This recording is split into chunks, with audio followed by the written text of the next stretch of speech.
Well, while budget details are in focus, the Russian issue continues to be a talking point among US lawmakers. The Republican House Intelligence Chair says he's not seen any evidence yet of contacts between the Trump camp and the Russian government, but a top Democrat making it clear the committee has not reached a conclusion on possible collusion. Manu Raju with that story. Tonight, new questions over whether congressional investigations into the Trump campaign's contacts with Russian officials have been compromised. This after the Republican chairman of the House and Senate Intelligence Committees privately discussed the matter with the White House and agreed to rebut news accounts of Russian contacts with the Trump campaign. If these press reports are really accurate, it is hard to see how the public will regard this as an impartial inquiry. There's a firewall between the investigative committee, the White House, the executive branch. You have a system that ensures that you can really have an objective inquiry. Republican Devin Nunes, who chairs the House committee, said he was only conveying the same information that he has said publicly. Can you say categorically that there were no contacts whatsoever between any officials affiliated with the Russian government and the Trump campaign? Yeah, not that I'm aware of. We still have not seen any evidence of anyone that from the Trump campaign or any other campaign for that matter that's communicated with the Russian government. Is it compromised in any way? Is the fact that you have already made this determination compromised? How is it compromised if I'm trying to be transparent with the press? At the White House, Press Secretary Sean Spicer strongly defended the administration's efforts to enlist the GOP chairman in pushing back. And he said the FBI's deputy director told the White House a New York Times report about Russian contacts was, quote, BS. I think we did a good job of saying, sure, we will share with reporters other people who have come to the same conclusion. But Democrats say such discussions between the FBI and the White House about an ongoing inquiry violate restrictions limiting contact between the two and could undermine ongoing investigations. I'm concerned that the FBI engaging in conversations with the White House about an ongoing investigation or a potentially ongoing investigation, if the CIA director was brought in to push down news reports, that threatens the integrity of what they're doing. And at least one Republican says it may be time for a special prosecutor.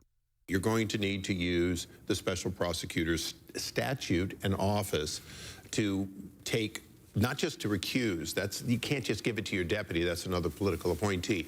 You do have to do that. And Manu Raju joins us now. Manu, you know, it's interesting. You've got Sean Spicer, the White House spokesman. You've got Paul Ryan. You've got any number of senior Republicans saying, hey, look, we got no evidence. Why should we call in a special prosecutor? Let's leave it to the Senate. Let's leave it to the Justice Department. But you've got at the head of the Justice Department, Jeff Sessions, a man who many think should recuse himself because of his support for Donald Trump. And these are Republican-led committees in the House. How much pressure is going to need to be applied before there can be the truly transparent investigation of a special prosecutor? Well, you're going to need to see more Republican support for an independent prosecutor. Right now, only Darrell Issa is the only Republican in Congress who is outwardly calling for a special prosecutor. Right now, this is all happening on the Democratic, mostly on the Democratic side. But I think that what you'll see is this investigation continue to take shape in both the House and the Senate. And if those break down along party lines, or if Democrats accuse the Republicans of not doing their job, and some Republicans join Democrats and say that, look, we need to dig deeper into this, then perhaps the dam could break. But right now, no, it really depends on that Republican pressure mounting, but we just have not seen that quite yet.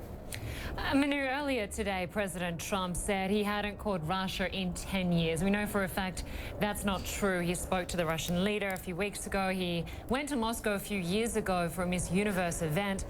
He has continued to refuse to release his tax returns. Could that give us some sort of insight into his potential dealings with Russia? Potentially, and actually the Senate Intelligence Committee can subpoena those tax returns. They actually are allowed under the rules. Even Democrats, they don't need Republican support to subpoena those. Now, they could get into some legal issues because of some privacy laws regarding tax returns, but if they wanted to go that provocative step, they could certainly do that. And one Republican senator who sits on that committee, Susan Collins of Maine, said last week that is not within the realm, that is within the realm of possibility. So that is something that could be discussed if they're not getting any cooperation from the White House.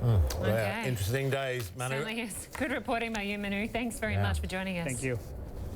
Well, the Japanese company at the centre of the global auto airbag scandal has pleaded guilty to criminal charges in a US court. Takata has admitted to a felony charge of wire fraud for providing false airbag data, and it has agreed to pay $1 billion in restitution and fines. Investigators say the company's automobile airbags were dangerous because the inflators could rupture, and that sent metal fragments hurtling towards the driver or passengers. We're going to take a short break here. When we come back, Islamist militants execute a German hostage after they didn't get a ransom. We'll go live to Bangkok for more on that story. And South Korea makes its strongest accusation yet in the Kim Jong-nam murder case. And we'll have a live report from Kuala Lumpur on that story. Plenty more to come here on CNN Today.